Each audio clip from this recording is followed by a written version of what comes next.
Hello ਨਮਸਕਾਰ ਵਿਦਿਆਰਥੀ ਸਾਥੀਓ।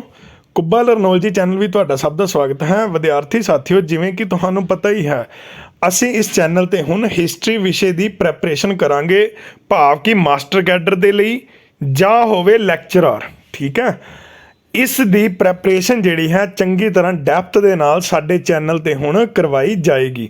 ਸੋ ਆਪ ਨੂੰ ਜੇਕਰ ਇਹ ਵੀਡੀਓ ਚੰਗੀ ਲੱਗੇ ਤਾਂ ਸਬਸਕ੍ਰਾਈਬ ਜ਼ਰੂਰ ਕਰਨਾ ਤੇ ਇਸ ਨੂੰ ਵੱਧ ਤੋਂ ਵੱਧ ਸ਼ੇਅਰ ਕਰ ਦੇਣਾ। ਠੀਕ ਹੈ, ਤਾਂ ਕਿ ਜੋ ਵਿਦਿਆਰਥੀ ਲੋੜਵੰਦ ਹਨ ਉਹਨਾਂ ਤੱਕ ਇਹ ਵੀਡੀਓ ਜਿਹੜੀ ਹੈ ਪਹੁੰਚ ਸਕੇ।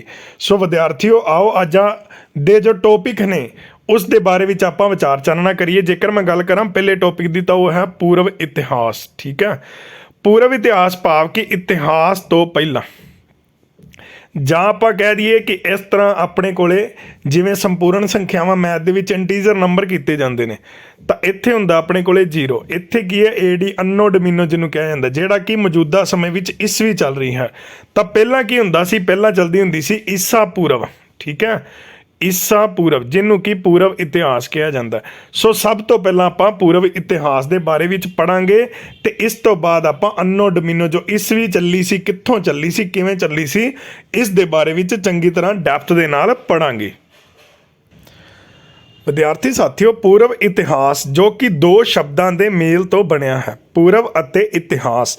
ਜੇਕਰ ਮੈਂ ਗੱਲ ਕਰਾਂ ਪੂਰਵ ਦੀ ਤਾਂ ਇਹ ਹੈਗਾ ਲੈਟਿਨ ਭਾਸ਼ਾ ਦਾ ਸ਼ਬਦ। ਠੀਕ ਹੈ, ਲੈਟਿਨ ਭਾਸ਼ਾ ਦਾ ਸ਼ਬਦ ਹੈ। ਅਤੇ ਇਤਿਹਾਸ ਭਾਵ ਕਿ ਹਿਸਟਰੀ, ਇਹ ਹੈਗਾ ਯੂਨਾਨੀ ਭਾਸ਼ਾ ਦਾ ਸ਼ਬਦ ਹਿਸਟੋਰੀਆ ਤੋਂ ਬਣਿਆ। ਠੀਕ ਹੈ, ਜਿਸ ਦਾ ਅਰਥ ਕੀ ਹੈ, ਇਤਿਹਾਸ। ਪੂਰਵ ਦਾ ਅਰਥ ਕੀ ਹੈ, ਪਹਿਲਾਂ।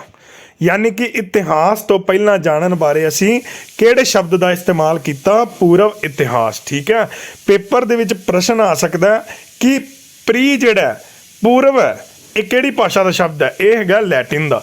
ਹਿਸਟਰੀ, ਇਹ ਹਿਸਟੋਰੀਆ ਤੋਂ ਬਣਿਆ। ਹਿਸਟੋਰੀਆ ਕਿਹੜੀ ਭਾਸ਼ਾ ਦਾ ਸ਼ਬਦ ਸੀ, ਯੂਨਾਨੀ ਭਾਸ਼ਾ ਦਾ। ਪੇਪਰ ਵਿੱਚ ਇਸ ਤਰ੍ਹਾਂ ਡੈਪਥ ਦੇ ਨਾਲ ਪ੍ਰਸ਼ਨ ਜਿਹੜੇ ਨੇ ਪੁੱਛੇ ਜਾਂਦੇ ਨੇ। ਜੇਕਰ ਗੱਲ ਕਰੀਏ ਫਰਾਂਸੀਸੀ ਸ਼ਾਸਤਰ ਸੀਗਾ ਜਿਹੜਾ ਟਰਨਲ। ਕੌਣ ਸੀਗਾ, ਟਰਨਲ। ਤਾਂ ਇਸ ਸ਼ਬਦ ਦੀ ਉਸਨੇ ਵਰਤੋਂ ਕੀਤੀ ਸੀ 1830 ਈਸਵੀ ਦੇ ਵਿੱਚ, ਜਦੋਂ ਉਹਨੂੰ ਕੀ ਹੋਇਆ ਸੀ, ਦੱਖਣ ਫਰਾਂਸ ਦੀ ਇੱਕ ਗੁਫਾ ਦੇ ਵਿੱਚ ਕੁਝ ਚੀਜ਼ਾਂ ਮਿਲੀਆਂ ਸਨ। ਪੇਪਰ ਵਿੱਚ ਪ੍ਰਸ਼ਨ ਆ ਸਕਦਾ ਹੈ ਕਿ ਸਭ ਤੋਂ ਪਹਿਲਾਂ ਕਿਹੜੇ ਫਰਾਂਸੀਸੀ ਸ਼ਾਸਤਰੀ ਨੇ ਇਸ ਸ਼ਬਦ ਦਾ ਇਸਤੇਮਾਲ ਕੀਤਾ, ਤਾਂ ਉਹ ਸੀ ਟਰਨਲ। ਈਸਵੀ ਪੁੱਛਣਾ ਤਾਂ 1830। ਤੇ ਕਿੱਥੋਂ ਦੀਆਂ ਚੀਜ਼ਾਂ ਉਹਨੂੰ ਲੱਭੀਆਂ ਸੀ ਜਦੋਂ ਉਹਨੇ ਇਸ ਸ਼ਬਦ ਦਾ ਪ੍ਰਯੋਗ ਕੀਤਾ, ਤਾਂ ਦੱਖਣ ਫਰਾਂਸ ਦੀ ਗੁਫਾ ਦੇ ਵਿੱਚੋਂ ਉਹਨੂੰ ਚੀਜ਼ਾਂ ਲੱਭੀਆਂ ਸਨ। ਅੱਗੇ ਜੇਕਰ ਗੱਲ ਕਰੀਏ ਵਿਦਿਆਰਥੀ ਸਾਥੀਓ ਅੰਗਰੇਜ਼ੀ ਦੀ, ਠੀਕ ਹੈ, ਭਾਵ ਕਿ ਕਿਹੜੇ ਅੰਗਰੇਜ਼ ਨੇ, ਠੀਕ ਹੈ, ਇਹ ਸ਼ਬਦ ਦੀ ਵਰਤੋਂ ਕੀਤੀ ਸੀ, ਤਾਂ ਉਹ ਸੀਗਾ ਡੈਨੀਅਲ ਵਿਲਸਨ। ਤਾਂ ਉਸ ਦੁਆਰਾ ਕਦੋਂ ਇਸ ਸ਼ਬਦ ਦਾ ਪ੍ਰਯੋਗ ਕੀਤਾ ਗਿਆ, 1851 ਈਸਵੀ ਦੇ ਵਿੱਚ। ਹੁਣ ਯਾਦ ਰੱਖ ਲੈਣਾ ਫਰਾਂਸੀਸੀ ਕੌਣ ਸੀ ਤੇ ਅੰਗਰੇਜ਼ ਕੌਣ ਸੀ, ਕਦੋਂ ਕਦੋਂ ਕੀਤਾ ਗਿਆ, ਜਿਹੜੀ ਈਸਵੀ ਹੈ ਉਹ ਵੀ ਤੁਸੀਂ ਯਾਦ ਰੱਖ ਲੈਣੀ ਹੈ। ਜੇਕਰ ਮੈਂ ਜਾਨਵਰ ਦੀ ਗੱਲ ਕਰਾਂ ਤਾਂ ਸਭ ਤੋਂ ਪਹਿਲਾਂ ਪੂਰਵ ਇਤਿਹਾਸ ਦੇ ਵਿੱਚ ਜਿਹੜਾ ਜਾਨਵਰ ਮਿਲਿਆ ਸੀ ਉਹ ਕਿਹੜਾ ਸੀ, ਡਾਇਨਾਸੌਰ। ਠੀਕ ਹੈ, ਇਸ ਦੇ ਜਿਹੜੇ ਨੇ ਪਿੰਜਰ ਮਿਲੇ ਸਨ ਤੇ ਇਸ ਦੀਆਂ ਜਿਹੜੀਆਂ ਤਸਵੀਰਾਂ ਮਿਲੀਆਂ ਸਨ, ਜਿਨ੍ਹਾਂ ਤੋਂ ਅੰਦਾਜ਼ਾ ਲਾਇਆ ਗਿਆ ਸੀ ਕਿ ਡਾਇਨਾਸੌਰ ਜਿਹੜਾ ਹੈ ਪੂਰਵ ਇਤਿਹਾਸ ਸੀ, ਜਿਹੜਾ ਪ੍ਰੀ ਹਿਸਟਰੀ ਸੀ, ਉਦੋਂ ਤੋਂ ਚੱਲਿਆ ਆ ਰਿਹਾ। ਤੇ ਜਿਹੜੇ ਇੱਥੋਂ ਦੇ ਲੋਕ ਸੀ ਉਹਨਾਂ ਨੂੰ ਜਾਣਿਆ ਜਾਣ ਲੱਗਿਆ ਪੂਰਵ ਇਤਿਹਾਸ ਦੇ ਲੋਕ। ਪੇਪਰ ਵਿੱਚ ਪ੍ਰਸ਼ਨ ਆ ਸਕਦਾ ਕਿ ਪੂਰਵ ਇਤਿਹਾਸ ਦਾ ਜਾਨਵਰ ਕਿਹੜਾ ਸੀ, ਤਾਂ ਉਹ ਸੀ ਡਾਇਨਾਸੌਰ। ਤੇ ਲੋਕ ਤਾਂ ਉਹ ਕਿਹੜੇ ਸੀਗੇ, ਪੂਰਵ ਇਤਿਹਾਸ ਦੇ ਲੋਕ ਹੀ ਸੀ। ਉਹ ਲੋਕ ਕਿਵੇਂ ਹੋਂਦ ਦੇ ਵਿੱਚ ਆਏ ਸੀ, ਆਪਾਂ ਇਸ ਬਾਰੇ ਵਿੱਚ ਵੀ ਚੰਗੀ ਤਰ੍ਹਾਂ ਜਾਣਾਂਗੇ। ਵਿਦਿਆਰਥੀ ਸਾਥੀਓ, ਇਸ ਤਰ੍ਹਾਂ ਦੇ ਲੋਕ ਜਿਹੜੇ ਨੇ ਪੂਰਵ ਇਤਿਹਾਸ ਦੇ ਵਿੱਚ ਹੁੰਦੇ ਸਨ। ਇਹ ਕਿਵੇਂ ਹੋਂਦ ਦੇ ਵਿੱਚ ਆਏ ਇਹ ਤਾਂ ਆਪਾਂ ਪੜਾਂਗੇ ਹੀ, ਪਰ ਮੈਂ ਤੁਹਾਨੂੰ ਪਹਿਲਾਂ ਹੋਂਦ ਦੇ ਵਿੱਚ ਆਉਣ ਤੋਂ ਬਾਅਦ ਦੀ ਸਥਿਤੀ ਤੁਹਾਨੂੰ ਵਿਖਾ ਦੇਵਾਂ। ਤਾਂ ਉਹ ਕੀ ਸੀਗੇ, ਆਪਣੇ ਉੱਪਰ ਦਰਖਤਾਂ ਦੀਆਂ ਛੱਲਾਂ ਦੇ ਕੱਪੜੇ ਪਾਉਂਦੇ ਸੀ, ਘੁਮੱਕੜਾਂ ਵਾਂਗ ਜਿਹੜਾ ਜੀਵਨ ਬਤੀਤ ਕਰਦੇ ਸੀਗੇ। ਤੇ ਉਹਨਾਂ ਦਾ ਮੇਨ ਮੋਟੀਵੇਟ ਕੀ ਹੁੰਦਾ ਸੀ, ਸਿਰਫ ਤੇ ਸਿਰਫ ਭੋਜਨ ਨੂੰ ਪ੍ਰਾਪਤ ਕਰਨਾ ਤੇ ਆਪਣੀ ਮਤਲਬ ਕਿ ਜੀਵਨ ਨਿਰਬਾਹ ਚਲਾਈ ਰੱਖਣਾ। ਉਹਨਾਂ ਦਾ ਨਾ ਤਾਂ ਇਹ ਹੁੰਦਾ ਸੀ ਕਿ ਉਹਨਾਂ ਨੇ ਪੈਸੇ ਨੂੰ ਜੋੜਨਾ, ਠੀਕ ਹੈ, ਤੇ ਨਾ ਹੀ ਇਹ ਹੁੰਦਾ ਸੀ ਕਿ ਉਹਨਾਂ ਨੇ ਕਿੱਤਾ ਕਿਹੜਾ ਅਪਣਾਉਣਾ। ਉਹਨਾਂ ਨੂੰ ਬਸ ਭੋਜਨ ਦੀ ਲੋੜ ਹੁੰਦੀ ਸੀ। ਜਾਂ ਤਾਂ ਉਹ ਜੰਗਲਾਂ ਤੋਂ ਲੱਭ ਲੈਂਦੇ ਸੀ ਭੋਜਨ, ਤੇ ਜਾਂ ਉਹ ਕੀ ਕਰਦੇ ਸੀ, ਜਾਨਵਰਾਂ ਦਾ ਸ਼ਿਕਾਰ ਕਰ ਲੈਂਦੇ ਸੀ। ਇਸ ਤਸਵੀਰ ਦੇ ਨੀਚੇ ਵੇਖੋ, ਆਪਣੇ ਕੋਲੇ ਇੱਕ ਸ਼ਿਕਾਰ ਕੀਤਾ ਹੋਇਆ ਜਾਨਵਰ ਵੀ ਨੀਚੇ ਪਿਆ, ਔਰ ਨਾਲ ਹੀ ਜਿਸ ਦੇ ਨਾਲ ਸ਼ਿਕਾਰ ਕੀਤਾ ਤੀਰ ਕਮਾਨ ਤੇ ਪੱਥਾ ਜਿਸ ਦੇ ਵਿੱਚ ਤੀਰ ਟੰਗੇ ਜਾਂਦੇ ਨੇ ਉਹ ਵੀ ਪਿਆ। ਠੀਕ ਹੈ, ਤਾਂ ਕੀ ਕਰਦੇ ਸੀ, ਇਸ ਦੇ ਨਾਲ ਕੀ ਸ਼ਿਕਾਰ ਕਰਦੇ ਸੀ ਤੇ ਭੋਜਨ ਦੀ ਵਰਤੋਂ ਕਰਦੇ ਸਨ ਸ਼ਿਕਾਰ ਕਰਕੇ। ਵਿਦਿਆਰਥੀ ਸਾਥੀਓ, ਅੱਗੇ ਆ ਸਾਡੇ ਕੋਲੇ ਪੂਰਵ ਇਤਿਹਾਸ ਦੇ ਵਿੱਚ ਵਰਤਿਆ ਜਾਣ ਵਾਲਾ ਕੈਲੰਡਰ। ठीक है, ਜਾਂ ਤਿਥੀਆਂ ਜਿਹੜੀਆਂ ਨੇ, ਤਰੀਕਾਂ ਨੇ, ਮਿਤੀਆਂ ਨੇ, ਇਹ ਕਿਵੇਂ ਨਿਰਧਾਰਿਤ ਕੀਤੀਆਂ ਜਾਂਦੀਆਂ ਸਨ। ਵਿਦਿਆਰਥੀ ਸਾਥੀਓ, ਆਹ ਸਾਡੇ ਕੋਲੇ ਦੇਖੋ ਇੱਕ ਲਾਈਨ, ठीक है, ਇਹਨੂੰ ਆਪਾਂ ਵਿਚਕਾਰੋਂ ਕੱਟ ਦਿੰਦੇ ਹਾਂ, ਇੱਥੇ ਦੇ ਦਿੰਦੇ ਹਾਂ 0 ਸਾਲ। ठीक है, ਇੱਧਰ ਨੂੰ ਜਿਹੜੇ ਸਾਲ ਜਾਣਗੇ 1 2 3 ਇਸ ਤਰ੍ਹਾਂ ਚੱਲਣਗੇ। ठीक है, ਜਿੱਦਾਂ ਕਿ ਹੁਣ 2022 ਚੱਲ ਰਿਹਾ, 2022 ਤੋਂ ਬਾਅਦ ਕਿਹੜਾ ਆਏਗਾ, 2023 ਆਏਗਾ। ਤਾਂ ਇੱਥੇ ਕੀ ਹੁੰਦਾ ਸੀ, ਇੱਥੇ ਜਿਹੜਾ ਮਿੱਥਿਆ ਜਾਂਦਾ ਸੀਗਾ ਕਿ ਬੈਕ ਚਲਦੀਆਂ ਸੀਗੀਆਂ ਸਦੀਆਂ, ਮਤਲਬ ਕਿ ਇੱਥੇ 100 ਸਾਲ ਮਿੱਥ ਲੈ ਜਾਂਦੇ ਸੀ। 100 ਤੋਂ ਬਾਅਦ ਕੀ ਹੁੰਦਾ ਸੀ, 99, 99 ਤੋਂ ਬਾਅਦ ਹੁੰਦਾ ਸੀ 98। ਠੀਕ ਹੈ, ਮਤਲਬ ਇਸ ਤਰ੍ਹਾਂ ਸਦੀਆਂ ਬੈਕ ਜਾਂਦੀਆਂ ਸੀ। ਪਰ ਇੱਥੇ ਕੀ ਹੈ, ਇੱਥੇ ਮਿੱਥਿਆ ਜਾਂਦਾ ਸੀ 1 2 3 4 5, ਮਤਲਬ ਕਿ ਸੀਕੁਐਂਸ ਵਾਈਜ਼ ਤੁਰੀ ਜਾਂਦੇ ਸੀਗੇ। ਹੁਣ ਜਿਹੜੀ ਬੈਕ ਜਾਂਦੀ ਸੀ ਇਹਨੂੰ ਕੀ ਕਹਿੰਦੇ ਸੀ, ਈਸਾ ਪੂਰਵ ਜਾਂ BC। ਹੁਣ BC ਇੱਕ ਤਾਂ ਸੀ BC, ਬਿਫੋਰ ਕ੍ਰਾਈਸਟ ਕਹਿ ਦਿੰਦੇ ਨੇ, ਈਸਾ ਮਸੀਹ ਦੇ ਜਨਮ ਤੋਂ ਪਹਿਲਾਂ। ਠੀਕ ਹੈ, ਜਾਂ BCE ਕਹਿ ਦਿੰਦੇ ਨੇ। BCE ਤੇ BC ਦੇ ਵਿੱਚ ਬਹੁਤ ਫਰਕ ਹੈ, ਦੋਵੇਂ ਯਾਦ ਰੱਖ ਲੈਣੇ ਆ। BC ਜੇਕਰ ਆ ਜੇ ਤਾਂ ਉਹਦਾ ਮਤਲਬ ਹੈਗਾ ਬਿਫੋਰ ਕ੍ਰਾਈਸਟ, ਈਸਾ ਮਸੀਹ ਦੇ ਜਨਮ ਤੋਂ ਪਹਿਲਾਂ। ਜੇ BCE ਆ ਜੇ ਤਾਂ ਇਹਦਾ ਮਤਲਬ ਹੈ ਬਿਫੋਰ ਕਾਮਨ ਈਰਾ। ਠੀਕ ਹੈ, ਇਹ ਕਾਮਨ ਈਰਾ ਬਣਾਇਆ ਸੀ।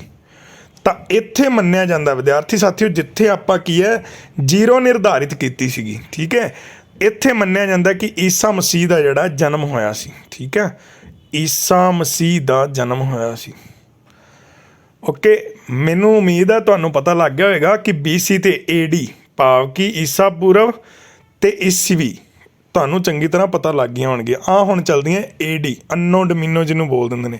ਈਸਵੀ BC ਤੋਂ ਭਾਵ ਕੀ ਹੈ, ਈਸਾ ਪੂਰਵ। ਠੀਕ ਹੈ, ਜਾਂ ਈਸਵੀ ਪੂਰਵ ਵੀ ਕਹਿ ਦਿੰਦੇ ਨੇ। ਤਾਂ ਜੇਕਰ ਮੈਂ ਗੱਲ ਕਰਾਂ ਹੁਣ ਸਭ ਤੋਂ ਪਹਿਲਾਂ ਆਪਣੇ ਕੋਲੇ ਕਿ ਵਰਤਮਾਨ ਵਿੱਚ ਵਰਤਿਆ ਜਾ ਰਿਹਾ ਗ੍ਰੇਗੋਰੀਅਨ ਕੈਲੰਡਰ ਈਸਾਈ ਧਰਮ ਸ਼ਾਸਤਰੀ ਦੇ ਜਨਮ ਨਾਲ ਨਿਰਧਾਰਿਤ ਹੈ। ਠੀਕ ਹੈ, ਹੁਣ ਜੇਕਰ ਉਹਨਾਂ ਦਾ ਜਨਮ ਹੋਇਆ ਉਸ ਤੋਂ ਬਾਅਦ ਇੱਧਰ ਨੂੰ ਸਦੀਆਂ ਚੱਲ ਪਈਆਂ, ਇਹ ਮੰਨਿਆ ਜਾਂਦਾ ਉਸ ਤੋਂ ਪਹਿਲਾਂ ਜਿਹੜੀਆਂ ਸਦੀਆਂ ਸੀ ਬੈਕ ਚੱਲਦੀਆਂ, ਇੱਥੇ ਉਹਨਾਂ ਦਾ ਕੀ ਆ, ਜਨਮ ਮੰਨਿਆ ਜਾਂਦਾ। ਦੂਜਾ ਸਾਡੇ ਕੋਲੇ ਕਹਿੰਦੇ ਕਿ BC ਵਿੱਚ ਸਾਲ ਉਲਟ ਦਿਸ਼ਾ ਵਿੱਚ ਗਿਣੇ ਜਾਂਦੇ ਸਨ। ਮਤਲਬ ਮੈਂ ਤੁਹਾਨੂੰ ਦੱਸਿਆ ਨਾ ਕਿ ਪਹਿਲਾਂ 100 ਆ ਜਾਂਦਾ ਸੀ, ਉਸ ਤੋਂ ਬਾਅਦ ਕੀ ਸੀ 99, 99 ਤੋਂ ਬਾਅਦ 98। ਪਰ ਹੁਣ ਕੀ ਹੈ, ਹੁਣ 2022 ਤੋਂ ਬਾਅਦ ਕੀ ਚੱਲਣਾ, 2023।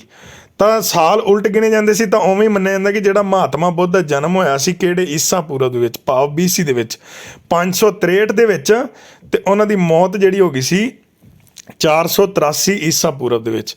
ਹੁਣ ਯਾਨੀ ਕਿ ਕਹਿੰਦੇ ਕਿ ਈਸਾ ਮਸੀਹ ਦੇ ਜਨਮ ਤੋਂ ਪਹਿਲਾਂ, ਮੇਰੀ ਗੱਲ ਸੁਣੋ ਹੁਣ ਤੁਸੀਂ, ਵੀ ਜੇਕਰ ਬੰਦੇ ਦੀ ਜਨਮ ਹੋਇਆ ਹੋਵੇ 563 'ਚ ਤੇ ਉਹਦੀ ਜਿਹੜੀ ਡੈਥ ਹੈ ਉਹ ਆਪਾਂ ਇਹ ਕਵਾਂਗੇ ਨਾ ਕਿ 563 ਤੋਂ ਅਬਵ ਹੋਏਗੀ, ਯਾਨੀ ਕਿ 564 'ਚ ਹੋ ਸਕਦੀ, 65 'ਚ ਜਾਂ 600 'ਚ ਹੋ ਸਕਦੀ, ਬੈਕ ਥੋੜੀ ਨਾ ਹੋਏਗੀ। ਪਰ ਉਦੋਂ ਕੀ ਹੁੰਦਾ ਸੀ, ਬੈਕ ਚਲਦੀਆਂ ਸੀ। ਇਸ ਕਰਕੇ ਮੰਨਿਆ ਜਾਂਦਾ ਕਿ ਜਦੋਂ ਮਹਾਤਮਾ ਬੁੱਧ ਦਾ ਜਨਮ ਹੋਇਆ ਉਦੋਂ ਕਿਹੜੀ BC ਸੀ ਜਾਂ ਕਿਹੜੀ ਈਸਾ ਪੂਰਵ ਸੀ, ਤਾਂ 563 ਸੀ, ਤੇ ਜਦੋਂ ਡੈਥ ਹੋਈ ਤਾਂ 483 ਈਸਾ ਪੂਰਵ ਸੀ। ਯਾਨੀ ਕਿ ਤੁਹਾਨੂੰ ਸਮਝ ਲੱਗ ਗਈ ਹੋਣੀ ਹੈ ਕਿ ਸਦੀਆਂ ਕੀ ਸੀ, ਉਦੋਂ ਬੈਕ ਚਲਦੀਆਂ ਸਨ। ਵਿਦਿਆਰਥੀ ਸਾਥੀਓ, ਜੇਕਰ ਹੋਂਦ ਦੀ ਗੱਲ ਕਰੀਏ ਕਿ ਉਦੋਂ ਜਿਹੜੇ ਨੇ ਬੰਦੇ ਜਿਹੜੇ ਨੇ ਕਿਹੜੀਆਂ ਕਿਹੜੀਆਂ ਨਸਲਾਂ, ਕਿਹੜੀਆਂ ਕਿਹੜੀਆਂ ਜਾਤਾਂ ਦੇ ਹੁੰਦੇ ਸਨ। ਠੀਕ ਹੈ, ਤਾਂ ਭਾਰਤ ਦੇ ਵਿੱਚ ਕਹਿੰਦੇ ਕਿ ਆਬਾਦੀ ਬਣਾਉਣ ਵਾਲੇ ਲੋਕਾਂ ਦੀਆਂ ਪ੍ਰਮੁੱਖ ਨਸਲਾਂ ਕਿਹੜੀਆਂ, ਜਿਨ੍ਹਾਂ ਨੇ ਆਬਾਦੀ ਨੂੰ ਕ੍ਰੀਏਸ਼ਨ ਦਿੱਤੀ। ਠੀਕ ਹੈ, ਕ੍ਰੀਏਟ ਕੀਤਾ ਆਬਾਦੀ ਨੂੰ। ਤਾਂ ਉਹ ਨਸਲਾਂ ਕਿਹੜੀਆਂ ਸੀ, ਪਹਿਲੀ ਸੀਗੀ ਪ੍ਰੋਟੋ ਆਸਟ੍ਰੇਲੀਅਨ। ਠੀਕ ਹੈ, ਦੂਜੀ ਸੀਗੀ ਪਾਲੀਓ ਮੈਡੀਟੇਰੀਅਨ, ਅੱਗੇ ਹੈ ਕਾਕੇਸੋਇਡ, ਤੇ ਨਾਲ ਹੀ ਆਪਣੇ ਕੋਲੇ ਨੈਗਰੋਇਡ ਅਤੇ ਮੈਂਗਲੋਇਡ। ਠੀਕ ਹੈ, ਇਹ ਜਾਤਾਂ ਤੁਸੀਂ ਯਾਦ ਰੱਖ ਲੈਣੀਆਂ। ਇਹ ਮੁੱਢਲੀਆਂ ਜਾਤਾਂ ਸਨ, ਯਾਨੀ ਕਿ ਮੁੱਢਲੀਆਂ ਨਸਲਾਂ ਸਨ, ਪਹਿਲੀਆਂ ਨਸਲਾਂ। ਇਹ ਕੀ ਸੀਗੀਆਂ, ਪਹਿਲੀਆਂ ਨਸਲਾਂ ਸੀ ਜਿਹਦੇ ਨਾਲ ਕਿ ਭਾਰਤੀ ਆਬਾਦੀ ਜਿਹੜੀ ਹੈ ਹੋਂਦ ਦੇ ਵਿੱਚ ਆਈ ਸੀ। ਇੱਥੋਂ ਜਿਹੜੇ ਨੇ ਇਸ ਤਰ੍ਹਾਂ ਦੇ ਲੋਕ ਭਾਰਤ ਦੇ ਵਿੱਚ ਪਾਏ ਜਾਂਦੇ ਸਨ। ਅੱਗੇ ਆ ਵਿਦਿਆਰਥੀ ਸਾਥੀਓ, ਪ੍ਰਾਗ ਇਤਿਹਾਸਿਕ। ਪ੍ਰਾਗ ਇਤਿਹਾਸਿਕ ਕੀ ਹੈ? ਪ੍ਰਾਗ ਇਤਿਹਾਸਿਕ ਤੋਂ ਭਾਵ ਹੈ ਕਹਿੰਦੇ ਕਿ ਜਿਸ ਦਾ ਲਿਖਤੀ ਵੇਰਵਾ ਨਹੀਂ ਮਿਲਦਾ ਪਰ ਉਸ ਦਾ ਅੰਦਾਜ਼ਾ ਜਿਹੜਾ ਅਵਸ਼ੇਸ਼ਾਂ ਤੋਂ ਲੱਗਦਾ। ਅਵਸ਼ੇਸ਼ ਕੀ ਨੇ? ਖੁਦਾਈ ਦੇ ਦੌਰਾਨ ਮਿਲੇ ਨੇ ਸਾਨੂੰ। ਠੀਕ ਹੈ, ਖੁਦਾਈ ਦੇ ਦੌਰਾਨ ਲਿਖਤੀ ਵੇਰਵਾ ਨਹੀਂ ਮਿਲਿਆ, ਯਾਨੀ ਕਿ ਇਹਨਾਂ ਦਾ ਸਾਹਿਤਿਕ ਰੂਪ ਆਪਾਂ ਨੂੰ ਨਹੀਂ ਮਿਲਿਆ, ਲਿਖਤੀ ਨਹੀਂ ਮਿਲਿਆ, ਨਾ ਹੀ ਕੋਈ ਆਪਾਂ ਨੂੰ ਇਹਨਾਂ ਦਾ ਧਾਰਮਿਕ ਗ੍ਰੰਥ ਮਿਲਿਆ, ਤੇ ਨਾ ਹੀ ਕੋਈ ਇਹਨਾਂ ਦੀ ਆਪਾਂ ਨੂੰ ਲਿਪੀ ਮਿਲੀ। ਠੀਕ ਹੈ, ਤਾਂ ਇਸ ਅਵਸਥਾ ਨੂੰ ਅਸੀਂ ਕੀ ਕਹਿ ਕੇ ਬੁਲਾਵਾਂਗੇ? ਇਹਨਾਂ ਨੂੰ ਕਹਿ ਕੇ ਬੁਲਾਵਾਂਗੇ ਪ੍ਰਾਗ ਇਤਿਹਾਸਿਕ। ਪੇਪਰ ਵਿੱਚ ਪ੍ਰਸ਼ਨ ਆ ਸਕਦਾ ਕਿ ਉਹ ਕਿਹੜਾ ਇਤਿਹਾਸ ਸੀ ਜਿਸ ਦਾ ਸਾਨੂੰ ਲਿਖਤੀ ਵੇਰਵਾ ਨਹੀਂ ਮਿਲਿਆ, ਪਰ ਉਹਦਾ ਅੰਦਾਜ਼ਾ ਅਸੀਂ ਅਵਸ਼ੇਸ਼ਾਂ ਤੋਂ ਲਾ ਲਿਆ, ਤਾਂ ਉਹ ਸੀਗਾ ਪ੍ਰਾਗ ਇਤਿਹਾਸਿਕ ਕਾਲ। ਠੀਕ ਹੈ। ਅੱਗੇ ਆ ਵਿਦਿਆਰਥੀ ਸਾਥੀਓ ਆਦਿ ਇਤਿਹਾਸਿਕ। ਹੁਣ ਇਹਦਾ ਲਿਖਤੀ ਵੇਰਵਾ ਮਿਲ ਗਿਆ, ਪਰ ਅੱਜ ਤੱਕ ਪੜ੍ਹਨ ਵਿੱਚ ਕੋਈ ਵੀ ਸਫਲ ਨਹੀਂ ਹੋਇਆ। ਠੀਕ ਹੈ। ਪੜ੍ਹਨ ਦੇ ਵਿੱਚ ਕੋਈ ਵੀ ਸਫਲ ਨਹੀਂ ਹੋਇਆ। ਅਨੇਕਾਂ ਜਿਹੜੇ ਨੇ ਲੋਕ ਸੀ ਉਹਨਾਂ ਦੁਆਰਾ ਕੋਸ਼ਿਸ਼ਾਂ ਕੀਤੀਆਂ ਗਈਆਂ, ਪਰ ਉਹ ਕੀ ਰਹੀਆਂ? ਅਸਫਲ ਰਹੀਆਂ ਸੀ, ਅਸਫਲ ਰਹੀਆਂ। ਹਰੇਕ ਲੋਕ ਆਏ, ਮਤਲਬ ਅਲੱਗ-ਅਲੱਗ ਤਰ੍ਹਾਂ ਦੇ, ਕੋਈ ਭਾਰਤ ਦਾ ਸੀ, ਕੋਈ ਚੀਨ ਦਾ ਸੀਗਾ, ਕੋਈ ਅੰਗਰੇਜ਼ ਸੀ, ਬ੍ਰਿਟਿਸ਼ ਸੀ, ਇੰਗਲੈਂਡ ਦਾ। ਹਰੇਕ ਨੇ ਕੋਸ਼ਿਸ਼ਾਂ ਕਰ ਲਈਆਂ, ਪਰ ਇਹਨਾਂ ਕੋਲੋਂ ਕੀ ਆ? ਪੜ੍ਹਿਆ ਨਹੀਂ ਗਿਆ। ਹੁਣ ਲਿਖਤੀ ਰੂਪ ਮਿਲ ਗਿਆ, ਪਰ ਉਹਨੂੰ ਪੜ੍ਹਿਆ ਨਹੀਂ ਗਿਆ। ਸਾਰਿਆਂ ਨੇ ਆਪਣੇ ਆਪਣੇ ਚਿੰਨ੍ਹ ਵੀ ਨਿਰਧਾਰਿਤ ਕਰਕੇ ਵੇਖ ਲਏ, ਅਲੱਗ-ਅਲੱਗ ਮਤਲਬ ਤਰੀਕੇ ਨੂੰ ਵੀ ਅਪਣਾ ਕੇ ਵੇਖ ਲਿਆ, ਹਰੇਕ ਤਰੀਕੇ ਨੂੰ ਕਿ ਕਿਸ ਤਰ੍ਹਾਂ ਪੜ੍ਹਿਆ ਜਾ ਸਕਦਾ ਇਸ ਨੂੰ। ਇਹ ਲਿਪੀ ਜਿਹੜੀ ਸੀ, ਇਹ ਲਿਪੀ ਸੀਗੀ ਚਿੱਤਰਮਈ। ਠੀਕ ਹੈ। ਚਿੱਤਰਮਈ। ਸਾਰਿਆਂ ਨੇ, ਜਿਵੇਂ ਹੁਣ ਆਪਾਂ ਕਹਿ ਦਿੰਦੇ ਨਾ, ਜਿਹੜਾ ਊੜਾ ਇਹਦੇ 'ਚੋਂ ਊ ਦੀ ਆਵਾਜ਼ ਨਿਕਲਦੀ, ਐੜਾ ਇਹਦੇ 'ਚੋਂ ਐ ਦੀ, ਈੜੀ ਹੈ ਇਹਦੇ 'ਚੋਂ ਈ ਦੀ ਆਵਾਜ਼ ਨਿਕਲਦੀ ਹੈ, ਮਤਲਬ ਇਸ ਤਰ੍ਹਾਂ ਆਵਾਜ਼ਾਂ ਨਿਕਲਦੀਆਂ। ਉਹਨਾਂ ਨੇ ਵੀ ਆਪਣੇ ਵੱਲੋਂ ਅਨੇਕ ਇਹੋ ਜਿਹੀਆਂ ਕੋਸ਼ਿਸ਼ਾਂ ਕੀਤੀਆਂ ਕਿ ਅਲੱਗ-ਅਲੱਗ ਜਿਹੜੇ ਅੱਖਰ ਨੇ ਉਹਨਾਂ ਤੋਂ ਅਲੱਗ-ਅਲੱਗ ਜਿਹੜੀਆਂ ਨੇ ਆਵਾਜ਼ਾਂ ਨਿਕਲਣਗੀਆਂ, ਪਰ ਉਹ ਨਹੀਂ ਨਿਕਲੀਆਂ। ਕਿਸੇ ਦੀ ਜਿਹੜੀ ਮੈਚ ਸੀ ਹੁੰਦੀ ਸੀ, ਕਿਸੇ ਦੀ ਕਿਸ ਤਰ੍ਹਾਂ ਹੁੰਦੀ ਸੀ, ਪਰ ਜਦੋਂ ਅੱਗੇ ਸ਼ਬਦ ਜਿਹੜੇ ਸੀ ਉਹ ਜੋੜਦੇ ਸਨ ਤਾਂ ਪਰ ਉਹਨਾਂ ਕੀ ਅਰਥ ਨਹੀਂ ਸੀ ਕੋਈ ਬਣਦਾ। ਤਾਂ ਇਸ ਕਰਕੇ ਲਿਖਤੀ ਵੇਰਵਾ ਤਾਂ ਮਿਲ ਗਿਆ, ਪਰ ਇਹਨੂੰ ਕੀ ਹੈ? ਪੜ੍ਹਿਆ ਨਹੀਂ ਗਿਆ। ਤਾਂ ਇਹ ਵੇਰਵਾ ਕਿਹਦਾ ਸੀ? ਸਿੱਧੂ ਘਾਟੀ ਦੀ ਸੱਭਿਅਤਾ ਦਾ। ਹੁਣ ਆਪਾਂ ਸਿੱਧੂ ਘਾਟੀ ਦੀ ਸੱਭਿਅਤਾ ਬਾਰੇ ਵੀ ਜਾਣਾਂਗੇ, ਪਰ ਇਸ ਤੋਂ ਪਹਿਲਾਂ ਆਪਾਂ ਚੰਗੀ ਤਰ੍ਹਾਂ ਪੂਰਵ ਇਤਿਹਾਸ ਨੂੰ ਪੜ੍ਹ ਲਈਏ। ਪ੍ਰਾਚੀਨ ਸਰੋਤ ਕਿਹੜੇ ਸਨ ਉਹ ਪੜ੍ਹ ਲਈਏ, ਤਾਂ ਆਪਾਂ ਅਗਲੀ ਵੀਡੀਓ ਦੇ ਵਿੱਚ ਸਿੱਧੂ ਘਾਟੀ ਜਾਂ ਆਪਣੇ ਕੋਲੇ ਜੇ ਕੋਈ ਹੋਰ ਟੌਪਿਕ ਹੋਏਗਾ ਤਾਂ ਆਪਾਂ ਉਹ ਪੜ੍ਹਾਂਗੇ। ਸੋ ਇਸ ਕਰਕੇ ਪਹਿਲਾਂ ਆਪਾਂ ਪੂਰਵ ਇਤਿਹਾਸ ਅਤੇ ਪ੍ਰਾਚੀਨ ਇਤਿਹਾਸ ਦੇ ਜਿਹੜੇ ਸਰੋਤ ਨੇ ਉਹ ਚੰਗੀ ਤਰ੍ਹਾਂ ਪੜ੍ਹ ਲਈਏ। ਅੱਗੇ ਆ ਵਿਦਿਆਰਥੀ ਸਾਥੀਓ ਯੁੱਗ। ਹੁਣ ਜਿਵੇਂ ਜਿਵੇਂ ਮਨੁੱਖ ਜਿਹੜਾ ਵਿਕਸਿਤ ਹੁੰਦਾ ਗਿਆ, ਆਪਣੀ ਪ੍ਰਣਾਲੀ ਨੂੰ ਵਿਕਸਿਤ ਕਰਦਾ ਗਿਆ, ਤਾਂ ਕੀ ਹੋਇਆ? ਉਹਨੇ ਆਪਣੀ ਸੱਭਿਅਤਾ ਨੂੰ ਆਪਣੇ ਅਕੋਰਡਿੰਗ ਢਾਲ ਲਿਆ। ਠੀਕ ਹੈ। ਤਾਂ ਹੁਣ ਇਹਨਾਂ ਯੁੱਗਾਂ ਨੂੰ ਦੋ ਯੁੱਗਾਂ ਦੇ ਵਿੱਚ ਵੰਡਿਆ ਸੀ, ਪੱਥਰ ਯੁੱਗ ਤੇ ਧਾਤੂ ਯੁੱਗ। ਆਪਾਂ ਅੱਗੇ ਇਹਨਾਂ ਦੇ ਪੁਆਇੰਟ ਜਿਹੜੇ ਨੇ ਪੱਥਰ ਯੁੱਗ ਦੇ ਕਿਹੜੇ ਕਿਹੜੇ ਸੀ ਇਸ ਦੇ ਬਾਰੇ ਵਿੱਚ ਵੀ ਡੈਪਥ ਨਾਲ ਪੜ੍ਹਾਂਗੇ, ਤੇ ਧਾਤੂ ਯੁੱਗ ਨੂੰ ਵੀ ਡੈਪਥ ਦੇ ਨਾਲ ਜਾਣਾਂਗੇ ਕਿ ਕਿਸ ਤਰ੍ਹਾਂ ਧਾਤੂ ਯੁੱਗ ਦੇ ਵਿੱਚ ਲੋਕ ਰਹਿੰਦੇ ਸਨ, ਵਿਕਸਿਤ ਕਿਵੇਂ ਹੋਏ, ਤੇ ਪੱਥਰ ਯੁੱਗ ਦੇ ਵਿੱਚ ਕਿਸ ਤਰ੍ਹਾਂ ਲੋਕ ਜਿਹੜੇ ਨੇ ਵਿਕਸਿਤ ਹੋਏ ਸਨ। ਵਿਦਿਆਰਥੀ ਸਾਥੀਓ ਅੱਗੇ ਆ ਸਾਡੇ ਕੋਲੇ ਪੱਥਰ ਯੁੱਗ, ਭਾਵ ਕਿ ਸਟੋਨ ਏਜ। ਇਸ ਨੂੰ ਹੋਰ ਕੀ ਕਿਹਾ ਜਾਂਦਾ? ਪ੍ਰਾਗ ਇਤਿਹਾਸਿਕ ਕਾਲ ਵੀ ਕਿਹਾ ਜਾਂਦਾ। ਹੁਣ ਪੱਥਰ ਯੁੱਗ ਨੂੰ ਅੱਗੋਂ ਤਿੰਨ ਭਾਗਾਂ ਦੇ ਵਿੱਚ ਕੀ ਹੈ? ਵੰਡਿਆ ਗਿਆ ਹੈ। ਪਹਿਲਾ ਕਿਹੜਾ? ਪੁਰਾਤਨ ਪੱਥਰ ਯੁੱਗ।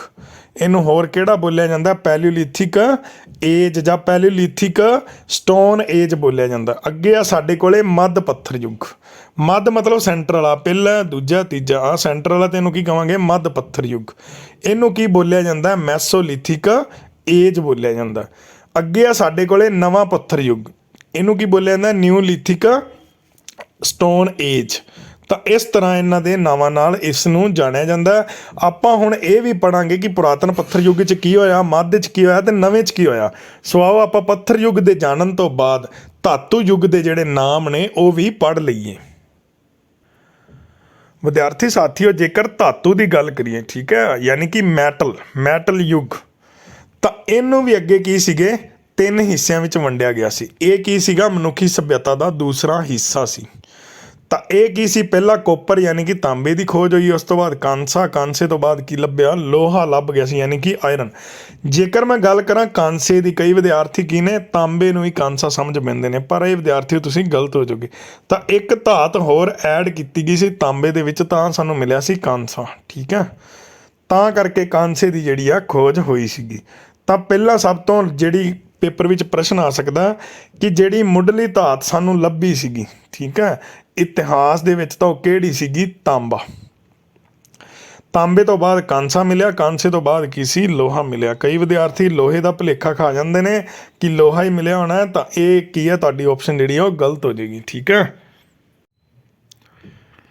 ਅੱਗੇ ਆ ਵਿਦਿਆਰਥੀ ਸਾਥੀਓ ਮਨੁੱਖੀ ਵਿਕਾਸ, ਭਾਵ ਕਿ ਜਿਹੜਾ ਬੰਦਾ ਸੀ, ਮਨੁੱਖ ਸੀ, ਉਹ ਹੋਂਦ ਦੇ ਵਿੱਚ ਕਿਵੇਂ ਆਇਆ ਸੀ। ਮਤਲਬ ਸਭ ਤੋਂ ਪਹਿਲਾਂ ਉਹ ਕੀ ਸੀ, ਉਸ ਦੀ ਸ਼ਕਲ, ਰੰਗ ਰੂਪ ਕਿਸ ਤਰ੍ਹਾਂ ਦਾ ਸੀ, ਤੇ ਉਸ ਤੋਂ ਬਾਅਦ ਉਹ ਕਿਵੇਂ ਹੌਲੀ ਹੌਲੀ ਜਿਹੜਾ ਅਜੋਕੇ ਮਨੁੱਖ ਦੇ ਰੂਪ ਦੇ ਵਿੱਚ ਆਇਆ। ਕਹਿੰਦੇ ਕਿ ਅੱਜ ਤੋਂ 60 ਲੱਖ ਸਾਲ ਪਹਿਲਾਂ ਆਲੋਚਨਾਤਮਕ ਜਿਹੜੀ ਆ ਸਥਿਤੀ ਪੈਦਾ ਹੋ ਗਈ ਸੀ, ਜਦੋਂ ਕਿਸੇ ਬੰਦੇ ਨੇ 2 ਪੈਰਾਂ ਤੇ ਚੱਲਣਾ ਸਿੱਖ ਲਿਆ ਸੀ। ਕਦੋਂ ਦੀ ਗੱਲ ਕਰ ਲਿਆ? 60 ਲੱਖ ਸਾਲ ਪਹਿਲਾਂ ਦੀ। ਤਾਂ ਇਹ ਸਭ ਤੋਂ ਪਹਿਲਾਂ ਕਿੱਥੇ ਪਾਏ ਗਏ ਸੀਗੇ? ਅਫਰੀਕਾ ਮਹਾਂਦੀਪ ਦੇ ਵਿੱਚ। ਪੇਪਰ ਵਿੱਚ ਪ੍ਰਸ਼ਨ ਆ ਸਕਦਾ ਕਿ ਜੋ ਅਜੋਕਾ ਮਨੁੱਖ ਹੈ, ਸਭ ਤੋਂ ਪਹਿਲਾਂ ਜੇਕਰ ਇਹਦੀ ਹੋਂਦ ਮੰਨੀ ਜਾਂਦੀ ਹੈ ਅਲੱਗ-ਅਲੱਗ ਇਤਿਹਾਸਵਾਦੀਆਂ ਦੇ ਦੁਆਰਾ, ਤਾਂ ਉਹ ਕਿਹੜੇ ਮਹਾਂਦੀਪ ਦੇ ਵਿੱਚ ਮੰਨੀ ਜਾਂਦੀ? ਤਾਂ ਉਹ ਸੀਗਾ ਅਫਰੀਕਾ ਮਹਾਂਦੀਪ। ਅੱਗੇ ਸਾਨੂੰ ਕਹਿੰਦੇ ਕਿ ਜੀਵਾਸ਼ਮਿਦੀ ਅਤੇ ਪੁਰਾਤਨਵਾਦ ਵਿੱਚ ਇਹਨਾਂ ਨੂੰ ਕੀ ਕਿਹਾ ਜਾਂਦਾ? ਮਨੁੱਖੀ ਗੁਣ ਵਾਲਾ ਵਿਅਕਤੀ ਕਿਹਾ ਜਾਂਦਾ। ਠੀਕ ਹੈ, ਜਿਹਨੂੰ ਕੀ ਕਹਿ ਕੇ ਬੁਲਾਇਆ ਜਾਂਦਾ?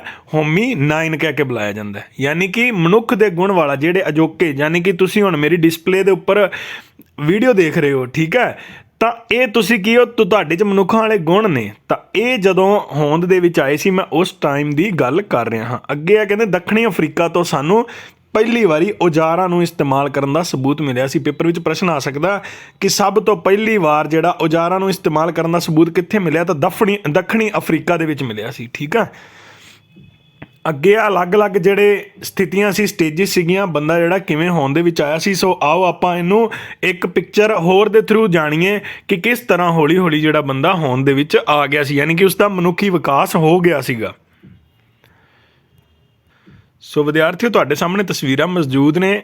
ਸਭ ਤੋਂ ਪਹਿਲਾਂ ਜਿਹੜਾ ਸੀਗਾ ਉਹ ਆਹ ਰੂਪ ਸੀਗਾ, ਭਾਵ ਕਿ ਪਹਿਲਾ ਬੰਦਾ ਜੋ ਆਪਾਂ ਕਹਿ ਸਕਦੇ ਹਾਂ ਕਿ ਇੱਕ ਮੰਕੀ, ਬਾਂਦਰ ਦੇ ਰੂਪ ਵਿੱਚ ਸੀ, ਪਰ ਉਹ ਕਿਸੇ 4 ਚੀਜ਼ਾਂ ਦਾ ਇਸਤੇਮਾਲ ਕਰਦਾ ਸੀ ਚੱਲਣ ਵੇਲੇ, 2 ਹੱਥ ਤੇ 2 ਪੈਰ। ਪਰ ਹੌਲੀ ਹੌਲੀ ਕੀ ਹੋ ਗਿਆ? 2 ਪੈਰਾਂ ਤੇ ਚੱਲਣਾ ਉਹਨੇ ਸਿੱਖ ਲਿਆ ਸੀਗਾ। ਤਾਂ ਆਹ ਦੇਖੋ ਤੁਹਾਡੇ ਸਾਹਮਣੇ ਆ, ਪਹਿਲਾਂ ਕਿਸ ਤਰ੍ਹਾਂ ਸੀ, ਉਸ ਦੀ ਖੱਲ ਜਿਹੜੀ ਸੀ ਉਹ ਕਿਸ ਤਰ੍ਹਾਂ ਦੀ ਸੀ। ਹੌਲੀ ਹੌਲੀ ਕੀ ਹੋ ਗਿਆ?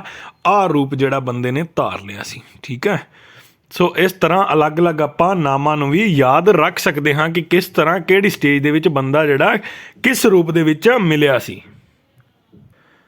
ਅੱਗੇ ਆ ਵਿਦਿਆਰਥੀ ਸਾਥੀਓ, ਇਤਿਹਾਸ ਨੂੰ ਜਾਣਨ ਦੇ ਲਈ 3 ਮਾਨਤਾ ਪ੍ਰਾਪਤ ਤਰੀਕੇ ਦਿੱਤੇ ਗਏ ਸੀ। ਮਤਲਬ ਕਿ ਮੰਨਿਆ ਗਿਆ ਸੀ ਕਿ ਇਸ ਤਰ੍ਹਾਂ ਨਾਲ ਜੇਕਰ ਖੋਜ ਹੁੰਦੀ ਹੈ ਤਾਂ ਕੀ ਆ? ਉਹ ਲੀਜੀਬਲ ਹੋਏਗੀ। ਠੀਕ ਹੈ, ਤਾਂ ਸਭ ਤੋਂ ਪਹਿਲਾਂ ਕਹਿੰਦੇ ਕਿ ਇੱਕ ਨੂੰ ਪ੍ਰਗਤੀ ਵਿਗਿਆਨ ਜਿਹੜਾ ਵੰਸ਼ ਕਿਹਾ ਜਾਂਦਾ ਸੀ, ਜਿਸ ਵਿੱਚ ਔਜ਼ਾਰ ਅਤੇ ਸ਼ਿਲਪ ਕਲਾ ਦੀਆਂ ਸਮਾਨਤਾਵਾਂ ਅਤੇ ਅਸਮਾਨਤਾਵਾਂ ਬਾਰੇ ਕੀ ਸੀ? ਜਾਣਕਾਰੀ ਸੀ। ਭਾਵ ਕੀ ਸੀਗਾ? ਔਜ਼ਾਰਾਂ ਅਤੇ ਸ਼ਿਲਪ ਕਲਾ। ਠੀਕ ਹੈ, ਇਹਨਾਂ ਦੀਆਂ ਸਮਾਨਤਾਵਾਂ ਮਤਲਬ ਇਹ ਕਿੱਥੋਂ ਤੱਕ ਇੱਕ ਦੂਜੇ ਵਰਗੇ ਨੇ, ਜਾਂ ਅਸਮਾਨਤਾਵਾਂ ਕਿੱਥੋਂ ਤੱਕ ਇੱਕ ਦੂਜੇ ਵਰਗੇ ਨਹੀਂ ਹੈਗੇ। ਤਾਂ ਇਹ ਜਿਹੜੀ ਸੀ ਸਭ ਤੋਂ ਪਹਿਲੀ ਮਾਨਤਾ ਦਿੱਤੀ ਗਈ ਸੀ ਪ੍ਰਗਤੀ ਵਿਗਿਆਨ ਵੰਸ਼ ਨੂੰ। ਠੀਕ ਹੈ, ਇਹਦਾ ਨਾਮ ਸੀਗਾ। ਜੇਕਰ ਮੈਂ ਗੱਲ ਕਰਾਂ ਦੂਜੀ ਦੀ, ਤਾਂ ਕਹਿੰਦੇ ਕਿ ਦੂਜੇ ਨੂੰ ਚਟਾਨਾਂ ਤੇ ਆਧਾਰਿਤ, ਚਟਾਨਾਂ ਦੇ ਆਧਾਰਿਤ ਸੀ। ਕਹਿੰਦੇ ਇਸ ਵਿੱਚ ਜ਼ਮੀਨ ਦੀਆਂ ਕੀ ਨੇ? ਤੈਅ ਲੱਗੀਆਂ ਚਟਾਨਾਂ ਦਾ ਅਧਿਐਨ ਕੀਤਾ ਜਾਂਦਾ। ਮਤਲਬ ਕਿ ਪਰਤਾਂ ਨੇ ਜਿਹੜੀਆਂ ਜ਼ਮੀਨ ਦੀਆਂ ਡੂੰਘੀਆਂ ਹੌਲੀ ਹੌਲੀ ਹੁੰਦੀਆਂ ਜਾਂਦੀਆਂ ਨੇ। ਤਾਂ ਕਹਿੰਦਾ ਜ਼ਮੀਨ ਦੇ ਹੇਠਾਂ ਕਾਫੀ ਸਮੱਗਰੀ ਪਾਈ ਜਾਂਦੀ। ਆਪਾਂ ਨੂੰ ਪਤਾ ਹੀ ਹੈ, ਪਾਣੀ ਵੀ ਪਾਇਆ ਜਾਂਦਾ, ਕੋਲਾ, ਪੈਟਰੋਲੀਅਮ ਆਦਿ ਜਿਹੜਾ ਜ਼ਮੀਨਾਂ ਦੇ ਵਿੱਚੋਂ ਹੀ ਸਾਨੂੰ ਮਿਲਦਾ। ਕਹਿੰਦੇ ਕਿ ਜਿਵੇਂ ਕਰਮਵਾਰ ਪੀੜ੍ਹੀ ਦੇ ਮਲਬੇ ਨਾਲ ਪਰਤ ਢੱਕੀ ਗਈ ਹੋਵੇ, ਯਾਨੀ ਕਿ ਅਲੱਗ-ਅਲੱਗ ਪੀੜ੍ਹੀਆਂ ਜਿਹੜੀਆਂ ਇੱਥੇ ਆਈਆਂ, ਹੌਲੀ ਹੌਲੀ ਜ਼ਮੀਨ ਦਾ ਜਿਹੜਾ ਵਿਕਾਸ ਹੁੰਦਾ ਜਾਂਦਾ, ਕੋਈ ਨਾ ਕੋਈ ਚੀਜ਼ ਥੱਲੇ ਦਫਨ ਹੁੰਦੀ ਜਾਂਦੀ, ਯਾਨੀ ਕਿ ਢਕੀਂਦੀ ਜਾਂਦੀ ਹੈ। ਤਾਂ ਇਹ ਜਿਹੜੀ ਹੈ ਅੰਦਰ ਆਪਸ 'ਚ ਰਿਐਕਟ ਕਰਦੀ ਹੈ, ਜਿਹਦੇ ਨਾਲ ਕਿ ਸਾਨੂੰ ਫੋਸਿਲ ਫਿਊਲ ਯਾਨੀ ਕਿ ਸਾਨੂੰ ਪੈਟਰੋਲ, ਕੋਲਾ ਆਦਿ ਚੀਜ਼ਾਂ ਮਿਲਦੀਆਂ ਨੇ। ਤਾਂ ਉਵੇਂ ਕੀ ਹੋਇਆ? ਕਰਮਵਾਰ ਪੀੜ੍ਹੀ ਦੇ ਮਲਬੇ ਨਾਲ ਹੇਠਾਂ ਦੱਬੀ ਗਈ।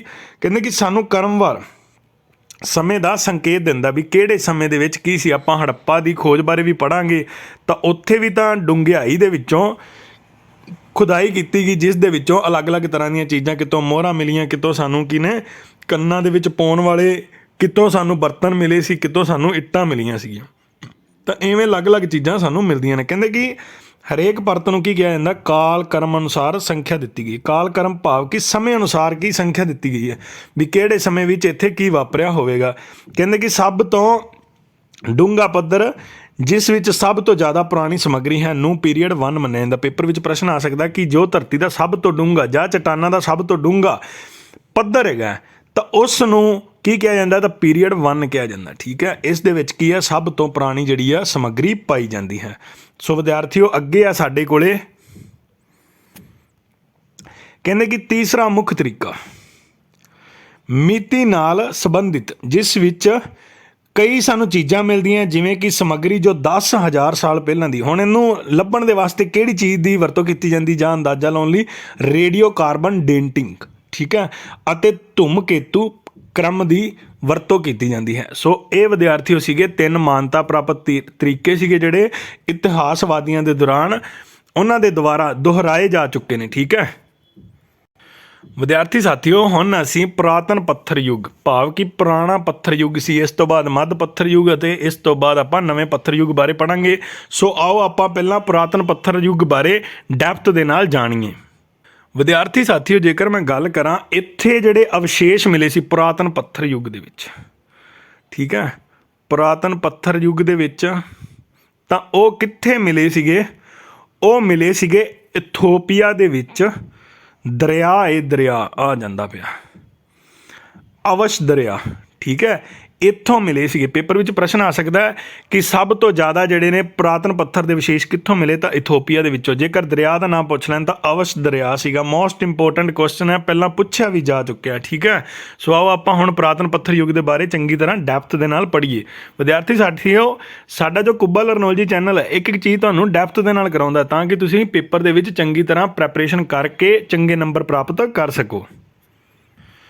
ਜੇਕਰ ਵਿਦਿਆਰਥੀ ਸਾਥੀਓ ਗੱਲ ਕਰੀਏ ਕਿ ਪੁਰਾਤਨ ਪੱਥਰ ਯੁੱਗ ਦੇ ਵਿੱਚ, ਪੁਰਾਤਨ ਭਾਵ ਕਿ ਪੁਰਾਣੇ ਪੱਥਰ ਯੁੱਗ ਦੇ ਵਿੱਚ ਕਿਹੜੀ ਕਿਹੜੀ ਚੀਜ਼ ਦਾ ਆਵਿਸ਼ਕਾਰ ਹੋਇਆ ਤੇ ਕਿਹੜੀ ਦਾ ਨਹੀਂ, ਤਾਂ ਅੱਗ ਦਾ ਜਿਹੜਾ ਆਵਿਸ਼ਕਾਰ ਨਹੀਂ ਸੀ ਹੋਇਆ। ਠੀਕ ਹੈ, ਅੱਗ ਜਿਹੜੀ ਨਹੀਂ ਆਈ ਸੀ, ਆਪਾਂ ਨੂੰ ਚਿੱਤਰਕਾਰੀ ਦੇ ਸਬੂਤ ਮਿਲੇ ਸੀ। ਭੀਮ ਬੇਟਕਾ ਆਦਿ ਨਾਮਕ ਗੁਫਾਵਾਂ ਸੀ ਜਿਹੜੀਆਂ ਉੱਥੋਂ। ਕਹਿੰਦੇ ਕਿ ਪੱਥਰ ਯੁੱਗ ਇੱਕ ਲੰਬਾ ਪੂਰਵ ਇਤਿਹਾਸ ਸਮਾਂ ਹੈ ਜਦੋਂ ਇਨਸਾਨ ਔਜ਼ਾਰ ਬਣਾਉਣ ਲਈ ਮੁੱਖ ਤੌਰ 'ਤੇ ਪੱਥਰ ਦੀ ਵਰਤੋਂ ਕਰਦਾ ਸੀ। ਹੁਣ ਔਜ਼ਾਰ ਬਣਾਉਣ ਲਈ ਪੁਰਾਤਨ ਪੱਥਰ ਯੁੱਗ ਦੇ ਵਿੱਚ ਕਿਹਦੀ ਵਰਤੋਂ ਕਰਦਾ ਸੀ? ਪੱਥਰ ਦੀ ਹੀ ਕਰਦਾ ਸੀ। ਠੀਕ ਹੈ, ਤਾਂ ਹੀ ਇਹਨੂੰ ਪੱਥਰ ਯੁੱਗ ਕਿਹਾ ਜਾਂਦਾ। ਬੰਦਾ ਹੋਂਦ ਦੇ ਵਿੱਚ ਆਇਆ ਸੀ ਜਿਹਨੂੰ ਕੀ ਕਹਿੰਦੇ, ਹੋਮੋ ਸੇਪੀਅੰਸ, ਮਨੁੱਖੀ ਰੂਪ ਆਇਆ ਸੀ। ਆਪਾਂ ਵੇਖੇ ਨਾ ਅਲੱਗ-ਅਲੱਗ ਰੂਪ ਕਿਸ ਤਰ੍ਹਾਂ ਬੰਦਾ ਜਿਹੜਾ ਹੋਂਦ ਦੇ ਵਿੱਚ ਆ, ਤਾਂ ਬੰਦਾ ਕੀ ਸੀ? ਘੁਮੱਕੜਾਂ ਦੇ ਵਾਂਗੂ ਸੀਗਾ, ਸਿਰਫ ਆਪਣੇ ਖਾਣ ਪੀਣ ਦੇ ਵਾਸਤੇ ਹੀ ਜ਼ਿੰਦਗੀ ਜਿਹੜੀ ਵਸਤਰ ਕਰਦਾ ਸੀ ਅਤੇ ਪੱਥਰਾਂ ਦੇ ਨਾਲ ਸ਼ਿਕਾਰ ਕਰਦਾ ਸੀਗਾ, ਜਾਂ ਉੱਥੋਂ ਹੀ ਕਹਿੰਦੇ ਕਿ ਜੰਗਲਾਂ ਦੇ ਵਿੱਚੋਂ ਜਿਹੜੇ ਦਰਖਤ ਸੀਗੇ ਉਹਨਾਂ ਤੋਂ ਹੀ ਆਪਣਾ ਭੋਜਨ ਅਤੇ ਉਹਨਾਂ ਤੋਂ ਹੀ ਆਪਣੇ ਜਿਹੜੇ ਵਸਤਰ ਤਿਆਰ ਕਰਦਾ ਸੀ ਕੱਪੜੇ ਪਾਉਣ ਵਾਸਤੇ। ਠੀਕ ਹੈ, ਅੱਗੇ ਆ ਸਾਡੇ ਕੋਲੇ ਕਹਿੰਦੇ ਕਿ ਜਿਹੜੇ ਲੋਕ ਨੇ ਕਿਹੜੀ ਜਾਤੀ ਦੇ ਸੀਗੇ? ਨਗਰੀਟੋ ਜਾਤੀ ਦੇ ਸੀ। ਇਸ ਦੇ ਅਵਸ਼ੇਸ਼ ਮਿਲੇ ਸੀਗੇ 1863 ਦੇ ਵਿੱਚ। ਪੇਪਰ ਵਿੱਚ ਪ੍ਰਸ਼ਨ ਆ ਸਕਦਾ ਕਿ ਪੁਰਾਤਨ ਪੱਥਰ ਯੁੱਗ ਦੇ ਲੋਕ ਜਿਹੜੇ ਨੇ ਕਿਹੜੀ ਜਾਤੀ ਦੇ ਸੀ, ਤਾਂ ਉਹ ਸੀਗੇ ਨਗਰੀਟੋ ਦੇ। ਅਵਸ਼ੇਸ਼ ਕਦੋਂ ਮਿਲੇ ਸੀਗੇ? 1863 ਈਸਵੀ ਦੇ ਵਿੱਚ। ਹੁਣ ਮਿਲੇ ਕਿਹਨੂੰ ਸੀਗੇ? ਰੋਬਰਟ ਬਰੂਸ ਫਟ ਨੂੰ। ਠੀਕ ਹੈ, ਕਿਹਨੂੰ ਮਿਲੇ ਸੀ? ਰੋਬਰਟ ਬਰੂਸ ਫਟ ਨੂੰ। ਇਹਨੇ ਹੀ ਲੱਭੇ ਸੀ। ਕਿੱਥੇ ਲੱਭੇ ਸੀ? ਦੱਖਣ ਦੇ ਵਿੱਚ, ਮਦਰਾਸ ਦੇ ਕੋਲ ਜਗ੍ਹਾ ਹੈਗੀ ਹੈ ਪਲਵਰਮ। ਠੀਕ ਹੈ, ਮਦਰਾਸ ਦੇ ਕੋਲ ਜਗ੍ਹਾ ਕਿਹੜੀ ਹੈਗੀ ਆ? ਪਲਵਰਮ, ਇੱਥੋਂ ਲੱਭੇ ਸੀ। ਪੇਪਰ ਵਿੱਚ ਪ੍ਰਸ਼ਨ ਆ ਸਕਦਾ ਕਿ ਜੋ ਨਗਰੀਟੋ ਜਾਤੀ ਦੇ ਲੋਕ ਸੀਗੇ ਇਹਨਾਂ ਦੇ ਵਿਸ਼ੇਸ਼ ਕਿੱਥੋਂ ਲੱਭੇ ਸੀ, ਤਾਂ ਮਦਰਾਸ ਦੇ ਕੋਲ ਪਲਵਰਮ 'ਚ ਕਿੰਨੇ ਲੱਭੇ ਸੀ? ਰੋਬਰਟ ਬਰੂਸ ਫਟ ਨੇ। ਕਦੋਂ ਲੱਭੇ ਸੀ? 1863 ਈਸਵੀ ਦੇ ਵਿੱਚ। ਠੀਕ ਹੈ ਵਿਦਿਆਰਥੀਓ, ਸੋ ਇਹ ਸੀਗੇ ਪੁਰਾਤਨ ਪੱਥਰ ਦੇ ਯੁੱਗ ਦੇ ਬਾਰੇ ਵਿੱਚ ਸਾਡੀ ਚਰਚਾ। ਸੋ ਆਓ ਆਪਾਂ ਅੱਗੇ ਪੜ੍ਹਦੇ ਹਾਂ। ਵਿਦਿਆਰਥੀ ਸਾਥੀਓ, ਕੁਝ ਇਸ ਤਰ੍ਹਾਂ ਦੇ ਸਾਨੂੰ ਉਸ ਸਮੇਂ ਕੀ ਮਿਲੇ ਸੀਗੇ? ਪੱਥਰ ਮਿਲੇ ਸੀ। ਠੀਕ ਹੈ, ਇਸ ਤਰ੍ਹਾਂ ਦੇ ਜਿਹੜੇ ਪੱਥਰ ਸੀਗੇ ਪੁਰਾਤਨ ਪੱਥਰ ਯੁੱਗ ਦੇ ਵਿੱਚ ਸਾਨੂੰ ਮਿਲੇ ਸੀ ਅਵਸ਼ੇਸ਼ਾਂ ਤੋਂ। ਵਿਦਿਆਰਥੀ ਸਾਥੀਓ, ਅੱਗੇ ਆ ਸਾਡੇ ਕੋਲੇ ਮੱਧ ਪੱਥਰ ਯੁੱਗ, ਜਿਸ ਨੂੰ ਮੱਧ ਪਛਾਣ ਯੁੱਗ ਵੀ ਕਿਹਾ ਜਾਂਦਾ। ਠੀਕ ਹੈ, ਮੱਧ ਪਛਾਣ, ਜਾਂ ਇਹਨੂੰ ਬੋਲ ਦਿੰਦੇ ਨੇ ਮਿਡਲ ਸਟੋਨ ਏਜ ਬੋਲ ਦਿੰਦੇ ਨੇ, ਮਿਡਲ ਸਟੋਨ ਏਜ। ਮਨੁੱਖ ਕੀ ਸੀ? ਸਭ ਤੋਂ ਪਹਿਲਾਂ ਸੱਭਿਅਤ ਹੋ ਗਿਆ, ਭਾਵ ਕਿ ਉਹਨੂੰ ਅਕਲ ਆ ਗਈ ਸੀ। ਠੀਕ ਹੈ, ਅਕਲ ਆ ਗਈ ਸੀ ਮਤਲਬ ਢੰਗ ਦੇ ਉਹ ਕੰਮ ਕਰਨ ਲੱਗ ਪਿਆ ਸੀਗਾ, ਪਰ ਪੂਰੇ ਰੂਪ ਦੇ ਵਿੱਚ ਨਹੀਂ ਸੀ ਆਈ। ਉਹ ਆਈ ਸੀ ਨਵੇਂ ਪੱਥਰ ਯੁੱਗ ਦੇ ਵਿੱਚ, ਪਰ ਸੱਭਿਅਤ ਜਿਹੜਾ ਹੋਣਾ ਉਹ ਸ਼ੁਰੂ ਹੋ ਗਿਆ ਸੀ। ਅੱਗੇ ਆ ਪੱਥਰ ਦੇ ਪਹੀਏ ਦੀ ਖੋਜ। ਦੇਖੋ ਪੱਥਰ ਤਾਂ ਵਾਧੂ ਸੀਗਾ। ਹੁਣ ਮਨੁੱਖ ਨੇ ਵੇਖਿਆ ਕਿ ਜਿਹੜਾ ਗੋਲ ਪੱਥਰ ਹੈ ਉਹ ਕੀ ਘੁੰਮ ਸਕਦਾ। ਠੀਕ ਹੈ, ਤਾਂ ਉਦੋਂ ਕਿਹੜੀ ਖੋਜ ਹੋ ਗਈ? ਪੱਥਰ ਦੇ ਪਹੀਏ ਦੀ। ਕਿਹੜਾ ਸੀਗਾ ਪੱਥਰ ਦਾ ਪਹੀਆ? ਉਹਦੀ ਤਸਵੀਰ ਵੀ ਆਪਾਂ ਦਿਖਾਵਾਂਗੇ। ਮਰੇ ਹੋਏ ਬੰਦਿਆਂ ਨੂੰ ਕੀ ਸੀ? ਦਫਨਾਉਣ ਲੱਗ ਪਏ ਸੀਗੇ, ਮਤਲਬ ਕਿ ਇਹਨੂੰ ਪੂਰਨ ਲੱਗ ਪਏ ਸੀਗੇ। ਪੂਰ ਦਿੱਤਾ ਜਾਂਦਾ ਸੀ ਜੋ ਬੰਦਾ ਮਰ ਜਾਂਦਾ ਸੀਗਾ। ਪਹਿਲਾਂ ਅਕਲ ਨਹੀਂ ਸੀ ਹੁੰਦੀ ਤਾਂ ਉਦੋਂ ਕੀ ਸੀਗਾ? ਜਾਨਵਰਾਂ ਦੇ ਦੁਆਲੇ ਛੱਡ ਦਿੱਤਾ ਜਾਂਦਾ ਸੀਗਾ, ਜਾਂ ਉਂਝ ਹੀ ਪਿਆ ਰਹਿਣ ਦਿੱਤਾ ਜਾਂਦਾ ਸੀਗਾ, ਜਾਂ ਦੂਰ ਜੰਗਲਾਂ ਦੇ ਵਿੱਚ ਸੱਟ ਦਿੱਤੀ ਜਾਂਦੀ ਸੀ ਲਾਸ਼ ਨੂੰ। ਪਰ ਮੱਧ ਪੱਥਰ ਯੁੱਗ ਦੇ ਵਿੱਚ ਕੀ ਹੋਇਆ? ਇਹਨੂੰ ਦਫਨਾਉਣ ਲੱਗ ਪਏ ਸੀ। ਠੀਕ ਹੈ, ਕੋਈ ਬੰਦਾ ਮਰ ਜਾਂਦਾ ਸੀ ਤਾਂ ਉਸ ਨੂੰ ਕੀ ਮਿੱਟੀ ਦੇ ਵਿੱਚ ਦਫਨਾ ਦਿੱਤਾ ਜਾਂਦਾ ਸੀ। ਅੱਗੇ ਆ ਵਿਦਿਆਰਥੀ ਸਾਥੀਓ, ਸਾਡੇ ਕੋਲੇ ਮਨੁੱਖ ਦਰਖਤਾਂ ਦੀਆਂ ਛੱਲਾਂ ਨਾਲ ਕੀ ਸੀ? ਕੱਪੜੇ ਬਣਾ ਕੇ ਆਪਣਾ ਸਰੀਰ ਢੱਕ ਲੈਂਦਾ ਸੀ। ਠੀਕ ਹੈ, ਭਾਵ ਕਿ ਜਿਹੜੇ ਕੱਪੜੇ ਦੇ ਉੱਪਰ ਆਪਣੇ ਦਰਖਤਾਂ ਦੇ ਉੱਪਰ ਛਿਲਕੇ ਹੁੰਦੇ ਨੇ, ਠੀਕ ਹੈ, ਜਾਂ ਪੱਤੇ, ਉਹਨਾਂ ਦੇ ਨਾਲ ਕੀ ਸੀਗਾ, ਆਪਣੇ ਸਰੀਰ ਨੂੰ, ਆਪਣੇ ਤਨ ਨੂੰ ਢੱਕ ਲੈਂਦਾ ਸੀਗਾ। ਯਾਨੀ ਕਿ ਉਸ ਦੇ ਵਿੱਚ ਇੱਜ਼ਤ ਦੀ ਭਾਵਨਾ ਆ ਗਈ ਸੀ, ਠੀਕ ਹੈ। ਪਹਿਲਾਂ ਕੀ ਸੀਗਾ, ਨੰਗਾ ਇੱਕ ਘੁਮਕਣਾ ਵਾਂਗ ਘੁੰਮਦਾ ਫਿਰਦਾ ਰਹਿੰਦਾ ਹੁੰਦਾ ਸੀ, ਪਰ ਹੌਲੀ ਹੌਲੀ ਕੀ ਹੋ ਗਿਆ, ਉਹਨੂੰ ਸੱਭਿਅਤ ਹੁੰਦਾ ਗਿਆ ਤੇ ਅਕਲ ਆਉਂਦੀ ਗਈ ਸੀ। ਵਿਦਿਆਰਥੀ ਸਾਥੀਓ, ਆਹ ਤਸਵੀਰ ਤੁਹਾਡੇ ਸਾਹਮਣੇ ਮੌਜੂਦ ਆ। ਇਸ ਤਰ੍ਹਾਂ ਜਿਹੜਾ ਸੀ ਗੋਲ ਚੱਕਰ ਵਾਲਾ ਜਿਹੜਾ ਪੱਥਰ ਹੈ, ਇਹਦਾ ਨਿਰਮਾਣ ਜਿਹੜਾ ਬੰਦੇ ਨੇ ਕਰਨਾ ਸ਼ੁਰੂ ਕਰ ਦਿੱਤਾ ਸੀ, ਭਾਵ ਕਿ ਇਸ ਦੀ ਵਰਤੋਂ ਕਰਨੀ ਸ਼ੁਰੂ ਕਰ ਦਿੱਤੀ ਸੀ, ਠੀਕ ਹੈ। ਜੇ ਕਿਤੋਂ ਮਾੜਾ ਮੋਟਾ ਤਿੱਖਾ ਹੁੰਦਾ ਤਾਂ ਬੰਦਾ ਕੀ ਕਰਦਾ ਸੀ, ਔਜ਼ਾਰਾਂ ਦੇ ਨਾਲ ਛਿੱਲ ਦਿੰਦਾ ਸੀਗਾ ਤੇ ਉਹਨੂੰ ਗੋਲ ਗੋਲ ਕਰ ਲੈਂਦਾ ਸੀ। ਤਾਂ ਗੋਲ ਗੋਲ ਉਸ ਨੂੰ ਚਲਾਉਣ ਦੀ ਜਿਹੜੀ ਪ੍ਰਕਿਰਿਆ ਹੈ ਉਹ ਮੱਧ ਪੱਥਰ ਯੁੱਗ ਦੇ ਵਿੱਚ, ਯਾਨੀ ਕਿ ਮਿਡਲ ਸਟੋਨ ਦੇ ਵਿੱਚ ਆਈ ਸੀਗੀ। ਇਸ ਤਸਵੀਰ ਵਿੱਚ ਵੇਖੋ ਵਿਦਿਆਰਥੀ ਸਾਥੀਓ ਕਿ ਦਰਖਤਾਂ ਦੀਆਂ ਛੱਲਾਂ ਦੇ ਨਾਲ ਕੀ ਸੀਗਾ, ਕੱਪੜੇ ਜਿਹੜੇ ਬਣ ਜਾਂਦੇ ਸੀਗੇ। ਇਹ ਮੈਂ ਤਸਵੀਰ ਤੁਹਾਨੂੰ ਮਾਡਰਨ ਦਿਖਾਈ ਹੈ ਥੋੜ੍ਹੀ ਜਿਹੀ, ਠੀਕ ਹੈ, ਪਰ ਪੁਰਾਣੇ ਸਮੇਂ ਦੇ ਵਿੱਚ ਕੀ ਹੁੰਦਾ ਸੀਗਾ, ਇਸ ਤਰ੍ਹਾਂ ਜਿਹੜੇ ਵਸਤਰ ਜਿਹੜੇ ਨੇ ਉਹ ਪਾਏ ਜਾਂਦੇ ਸਨ। ਅੱਗੇ ਆ ਵਿਦਿਆਰਥੀਓ, ਮਿਡਲ ਸਟੋਨ ਏਜ ਦੇ ਵਿੱਚ, ਭਾਵ ਕਿ ਮੱਧ ਪਛਾਣ ਪੱਥਰ ਯੁੱਗ ਦੇ ਵਿੱਚ ਕੀ ਹੋ ਗਿਆ, ਦਫਨਾਉਣ ਲੱਗ ਪਏ ਸੀਗੇ, ਠੀਕ ਹੈ। ਦੇਖੋ ਤੁਹਾਡੇ ਸਾਹਮਣੇ ਮੁਰਦਿਆਂ ਨੂੰ ਕਿਸ ਤਰ੍ਹਾਂ ਜਿਹੜਾ ਦਫਨਾਇਆ ਜਾ ਚੁੱਕਿਆ। ਹੁਣ ਤਾਂ ਹਿੰਦੂ ਧਰਮ ਦੇ ਵਿੱਚ ਇਸ ਨੂੰ ਕੀ ਕੀਤਾ ਜਾਂਦਾ, ਜਲਾਇਆ ਜਾਂਦਾ ਨਾ, ਮੁਸਲਿਮ ਧਰਮ ਦੇ ਵਿੱਚ ਦਫਨਾ ਦਿੱਤਾ ਜਾਂਦਾ, ਠੀਕ ਹੈ। ਤਾਂ ਉਵੇਂ ਹੀ ਕੀ ਹੁੰਦਾ ਸੀਗਾ, ਉਸ ਸਮੇਂ ਸਭ ਤੋਂ ਪਹਿਲਾਂ ਜਿਹੜੀ ਰੀਤ ਚੱਲੀ ਸੀ ਉਹ ਦਫਨਾਉਣ ਦੀ ਹੀ ਚੱਲੀ ਸੀਗੀ। ਅੱਗੇ ਆ ਵਿਦਿਆਰਥੀ ਸਾਥੀਓ, ਸਾਡੇ ਕੋਲੇ ਨਵਾਂ ਪੱਥਰ ਯੁੱਗ, ਭਾਵ ਕਿ ਨਵ ਪਛਾਣ ਯੁੱਗ। ਇਹਦੇ ਵਿੱਚ ਕੀ ਹੋਇਆ ਸੀ ਵਿਦਿਆਰਥੀ ਸਾਥੀਓ, ਜੇਕਰ ਮੈਂ ਇਹਦੇ ਸਮੇਂ ਦੀ ਗੱਲ ਕਰਾਂ ਤਾਂ ਇਹ ਸੀ 10,000 ਈਸਾ ਪੂਰਵ ਤੋਂ ਲੈ ਕੇ 1000 ਈਸਾ ਪੂਰਵ ਤੱਕ, ਠੀਕ ਹੈ। ਇਹਦਾ ਜਿਹੜਾ ਸਮਾਂ ਉਹ ਮਿੱਥਿਆ ਜਾਂਦਾ। ਤਾਂ ਖੇਤੀ ਦੀ ਸ਼ੁਰੂਆਤ ਹੋ ਗਈ ਸੀ ਭਾਰਤ ਦੇ ਵਿੱਚ, ਠੀਕ ਹੈ। ਤਾਂ ਸਭ ਤੋਂ ਪਹਿਲਾਂ ਜੇਕਰ ਗੱਲ ਕਰੀਏ ਤਾਂ ਕੀ ਲੱਭੇ ਸੀਗੇ, ਜੌਂ, ਠੀਕ ਹੈ। ਇਸ ਤੋਂ ਬਾਅਦ ਜਿਹੜੇ ਹਥਿਆਰ ਸੀ ਉਹ ਤਿੱਖੇ ਹੋ ਗਏ, ਭਾਵ ਕਿ ਕੁਹਾੜੀ ਦਾ ਰੂਪ ਧਾਰਨ ਕਰ ਲਿਆ ਸੀ। ਸਭ ਤੋਂ ਪਹਿਲੀ ਜਿਹੜੀ ਕੁਹਾੜੀ ਆ ਉਹ ਕੀ ਸੀ, ਖੁਰਦਰੀ ਸੀ, ਠੀਕ ਹੈ। ਖੁਰਦਰੀ ਜਿਹੜੀ ਹੈ ਕੁਹਾੜੀ ਸੀਗੀ। ਅੱਗੇ ਜੇਕਰ ਮੈਂ ਗੱਲ ਕਰਾਂ ਖੇਤੀ ਦੇ ਵਿੱਚ ਕੀ ਸੀ, ਕਣਕ, ਕਪਾਹ ਤੇ ਚਾਵਲ ਦੇ ਸਬੂਤ ਵੀ ਜਿਹੜੇ ਉਹ ਮਿਲੇ ਸੀਗੇ। ਜੇਕਰ ਮੈਂ ਕਣਕ ਤੇ ਕਪਾਹ ਦੀ ਗੱਲ ਕਰਾਂ ਤਾਂ ਇਹ ਕਿੱਥੋਂ ਮਿਲੀ ਸੀ, ਇਹ ਮਿਲੀ ਸੀ ਮੇਹਰਗੜ੍ਹ, ਠੀਕ ਹੈ, ਮੇਹਰਗੜ੍ਹ ਤੇ ਬਲੂਚਿਸਤਾਨ ਦੇ ਵਿੱਚੋਂ, ਠੀਕ ਹੈ, ਬਲੂਚਿਸਤਾਨ। ਪੇਪਰ ਵਿੱਚ ਪ੍ਰਸ਼ਨ ਆ ਸਕਦਾ ਕਿ ਕਣਕ ਤੇ ਕਪਾਹ ਜਿਹੜੀ ਆ ਨਵ ਪੱਥਰ ਯੁੱਗ ਦੇ ਵਿੱਚ ਕਿੱਥੋਂ ਮਿਲੀ ਸੀਗੀ, ਤਾਂ ਮੇਹਰਗੜ੍ਹ ਤੇ ਬਲੂਚਿਸਤਾਨ ਦੇ ਵਿੱਚੋਂ।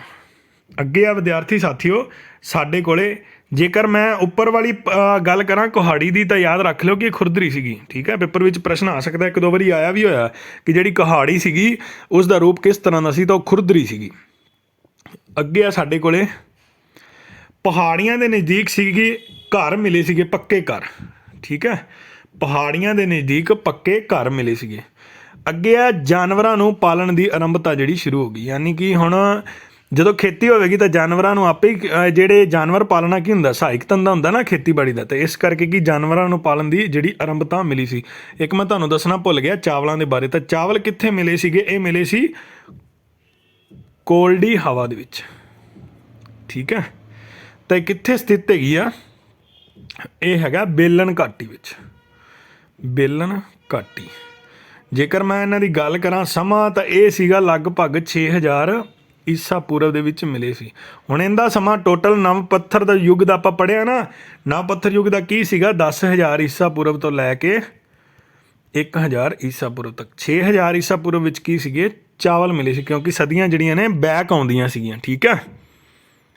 ਅੱਗੇ ਆ ਵਿਦਿਆਰਥੀ ਸਾਥੀਓ, ਕੁਛ ਇਸ ਤਰ੍ਹਾਂ ਜਿਹੜੀ ਸੀ ਖੇਤੀ ਹੋਣ ਲੱਗ ਪਈ ਸੀਗੀ, ਠੀਕ ਹੈ। ਮਤਲਬ ਕਿ ਖੇਤੀ ਦੀ ਉਦੋਂ ਆਰੰਭਤਾ, ਨਵੇਂ ਪੱਥਰ ਯੁੱਗ ਦੇ ਵਿੱਚ ਖੇਤੀ ਦੀ ਜਿਹੜੀ ਆਰੰਭਤਾ ਹੋ ਗਈ ਸੀ, ਠੀਕ ਹੈ। ਵਿਦਿਆਰਥੀ ਸਾਥੀਓ, ਅੱਗੇ ਆ ਇਤਿਹਾਸ ਦੀ ਵੰਡ। ਤੁਸੀਂ ਆਹ ਤਿੰਨੇ ਕਾਲ ਤਾਂ ਸਭ ਨੇ ਪੜ੍ਹੇ ਹੋਣਗੇ, ਠੀਕ ਹੈ, ਸਭ ਨੇ ਹੀ ਪੜ੍ਹੇ ਹੋਣੇ ਨੇ, ਪਰ ਜਿਹੜੀ ਮੈਂ ਗੱਲ ਉੱਪਰ ਲਿਖੀ ਹੈ ਇਹ ਕੋਈ ਵਿਰਲਾ ਹੀ ਹੋਣਾ। ਮੈਂ ਕਹਾਂਗਾ ਕਿ ਜਿਹੜੀ ਮੇਰੀ ਵੀਡੀਓ ਵੇਖ ਰਹੇ ਨੇ ਉਹ 10% ਜਿਹੜੇ ਹੋਣਗੇ ਉਹਨਾਂ ਨੇ ਆਹ ਗੱਲ ਪੜ੍ਹੀ ਹੋਣੀ ਹੈ, ਠੀਕ ਹੈ। ਹੁਣ ਇਤਿਹਾਸ ਨੂੰ ਅਲੱਗ-ਅਲੱਗ ਐਂਸ਼ੀਅੰਟ ਇੰਡੀਆ, ਮੈਡੀਵਲ ਇੰਡੀਆ ਤੇ ਮਾਡਰਨ ਇੰਡੀਆ 'ਚ ਵੰਡ ਦਿੱਤਾ, ਪਰ ਇਹ ਵੰਡਣ ਵਾਲਾ ਕੌਣ ਸੀ, ਕਿੱਥੋਂ ਦਾ ਸੀ, ਇਹ ਤੁਹਾਨੂੰ ਨਹੀਂ ਪਤਾ ਹੋਣਾ, ਠੀਕ ਹੈ।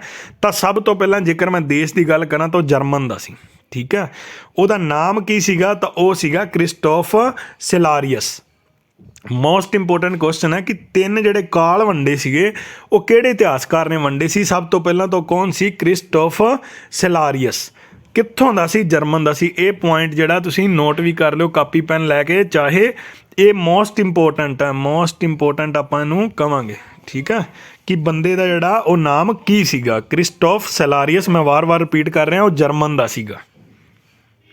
ਵਿਦਿਆਰਥੀ ਸਾਥੀਓ, ਇਹ ਪੋਰਟਫੋਲੀਓ ਦੇ ਦੌਰਾਨ ਤੁਸੀਂ ਜਾਣੋ ਕਿ ਸਾਨੂੰ ਜਿਹੜੇ ਇਤਿਹਾਸਿਕ ਸਰੋਤ ਨੇ ਉਹ ਕਿਹੜੇ-ਕਿਹੜੇ ਮਿਲੇ ਸੀ। ਇਹਨੂੰ ਆਪਾਂ ਇੱਕ ਅਗਲੀ ਵੀਡੀਓ ਦੇ ਵਿੱਚ ਡੈਪਥ ਦੇ ਨਾਲ ਪੜ੍ਹਨਾ ਹੈ, ਠੀਕ ਹੈ।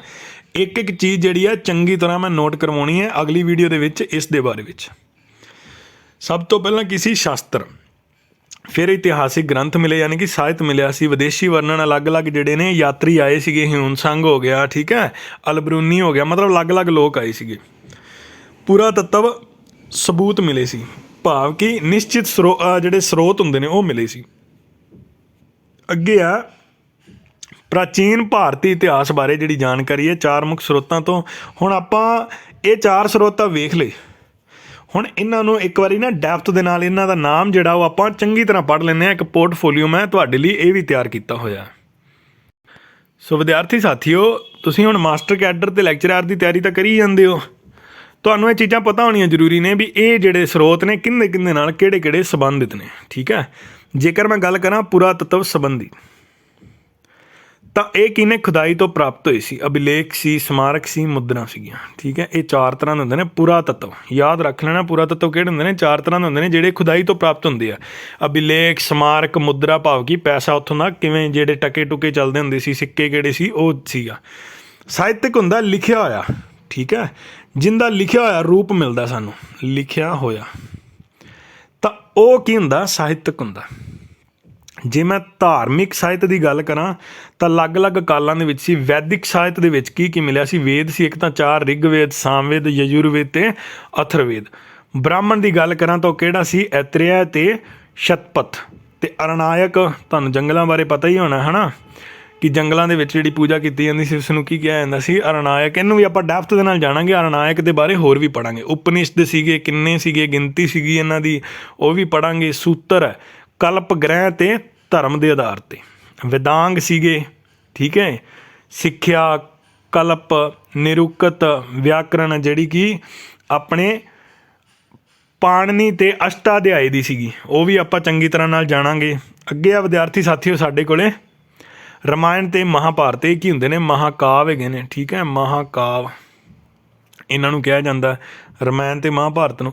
ਇਹ ਕੀ ਸੀਗੇ? ਧਾਰਮਿਕ ਸਾਹਿਤ ਨੇ, ਠੀਕ ਹੈ, ਪਹਿਲੇ ਨੰਬਰ 'ਤੇ। ਅੱਗੇ ਆ ਸਾਡੇ ਕੋਲੇ ਬੁੱਧ ਦੇ, ਠੀਕ ਹੈ, ਜਿਹੜਾ ਬੁੱਧ ਧਰਮ ਹੋਇਆ ਸੀ ਤਾਂ ਉਹ ਕਿਹੜੇ ਸੀਗੇ? ਜਾਤਕ ਸੀ, ਤ੍ਰਿਪਿਟਕ, 3 ਪਿਟਕ ਸੀ। ਉਹ ਕਿਹੜੇ ਸੀ? ਸੁੱਤ ਪਿਟਕ, ਅਭਿਧੰਮ ਪਿਟਕ, ਵਿਨੇ ਪਿਟਕ। ਅਤੇ ਨਾਲ ਹੀ ਬੁੱਧ ਧਰਮ ਦਾ ਇੱਕ ਹੋਰ ਸਾਹਿਤ ਮਿਲਿਆ ਸੀ ਸਾਨੂੰ, ਕਿਹੜਾ ਸੀ? ਮਿਲਿੰਦਾ ਪਨਾਹਾ, ਠੀਕ ਹੈ। ਇਹਦੇ ਬਾਰੇ ਵੀ ਆਪਾਂ ਡੈਪਥ ਦੇ ਨਾਲ ਜਾਣਾਂਗੇ। ਅੱਗੇ ਆ ਵਿਦਿਆਰਥੀ ਸਾਥੀਓ ਸਾਡੇ ਕੋਲੇ ਜੈਨ ਸਾਹਿਤ, ਜੈਨ ਧਰਮ ਦਾ, ਤਾਂ ਉਹ ਕਿਹੜਾ ਸੀਗਾ? ਕਲਪ ਸੂਤਰ ਸੀ, ਅਚਰਾਂਗ ਸੂਤਰ ਸੀ, ਪ੍ਰਦਬਾਹੂ ਸੂਤਰ ਸੀਗਾ, ਪ੍ਰੀਸ਼ਿਸ਼ਟਵਰਤਨ ਸੀ, ਆਗਮ ਗ੍ਰੰਥ ਸੀ, ਠੀਕ ਹੈ।